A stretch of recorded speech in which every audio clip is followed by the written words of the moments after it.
Hey you guys, welcome back to Fat Girl Food. Today we're going to be continuing making our Starbucks caramel apple spice.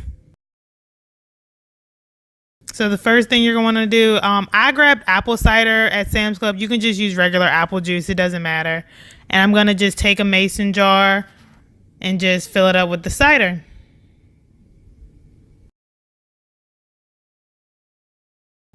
So next, take that cinnamon dolce syrup that we made in the previous video, and if not, I'll leave a link below if you haven't seen it, and just add a couple of tablespoons. This part's really up to you and what you like. You can either use a little bit of it or a lot of it, but stir it in, mix it in good. Remember, it is sugar based, so you do have to mix it in good, and just pop it in the microwave for a couple of minutes.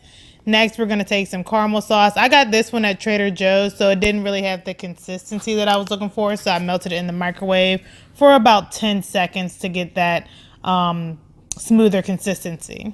So next, after your drink is warm, just take some whipped cream and just put it right on top of the drink, just like they do at Starbucks.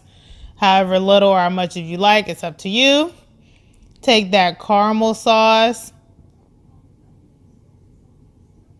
Take the caramel sauce and just drizzle it right on top. Again, as much or as little as you like. It's so good once you start mixing it all in together. It really creates a nice flavor.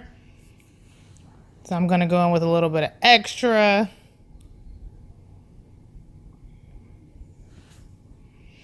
And that's it, you guys. That's all it takes to make Starbucks caramel apple spice. It's super easy. So get yourself a straw, drink it straight out the glass, and enjoy.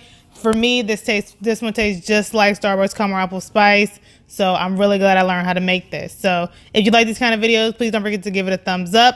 Don't forget to subscribe to the channel, and I will see you in the next one.